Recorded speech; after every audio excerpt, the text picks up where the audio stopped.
내란숙의 윤석열을 법기술로 탈옥시킨 심우정 검찰총장의 후안무치에 깊은 탄식과 분노를 금할 수 없습니다.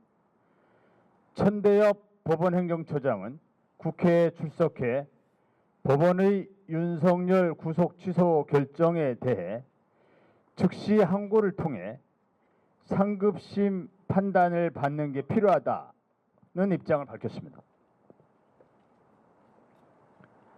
그럼에도 심우정의 대검은 종전 결정의 과오를 바로잡을 기회를 차버리고 요지부동입니다.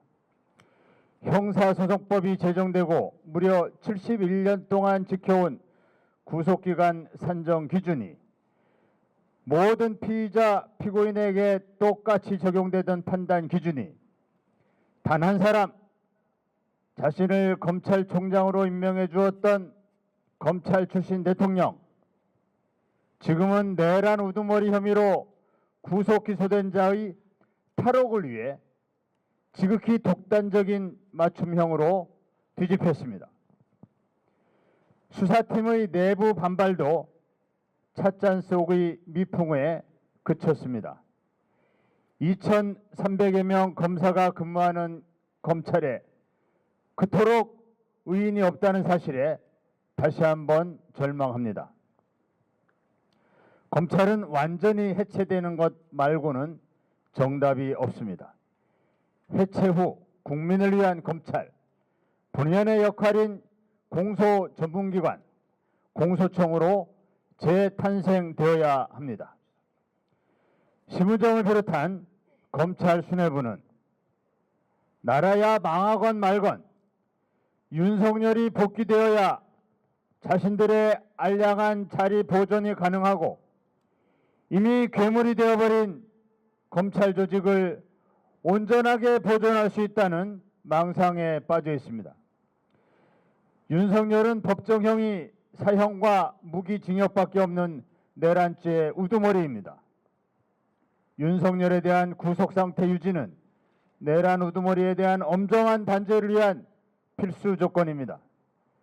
조국혁신당은 다시 한번 촉구합니다.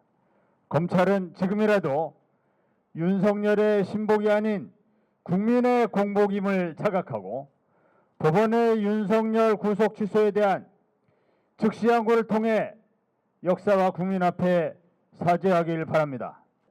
검찰이 즉시 항고를 할 수 있는 마지막 날입니다. 검찰이 끝내 즉시 항고를 하지 않는다면 검찰은 존재 이유 자체가 없는 민주공화국의 적이 될 것입니다.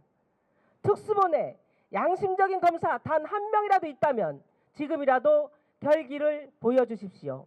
그것이 검찰이 사는 길입니다. 2,300명 검사들이 지켜보고 있습니다. 2,300명 검사들이 지난 71년 동안 형사소송법의 규정에 따라 구속기간을 계산하고 구속기소해 왔습니다. 그것을 송두리째 무너뜨리는 이번 구속기소 결정에 대해서 검사들이 납득하지 못하고 있습니다. 어떤 경찰도 납득하지 못하고 어떤 법관도 이 결정에 대해서 맞다고 하지 않을 것입니다. 이런 위법한 결정에 대해서는 즉시 항고로 다투는 것이 검사입니다. 공익의 대표자이고 법을 집행하는 검사로서 마지막 자존심을 지켜주시기 바랍니다. 그것이 검찰이 더 이상 바닥으로 떨어지지 않는 마지막 직무일 것입니다. 서울고검장에게 다시 한번 촉구합니다. 오늘 중으로 반드시 즉시 항고장을 제출하십시오.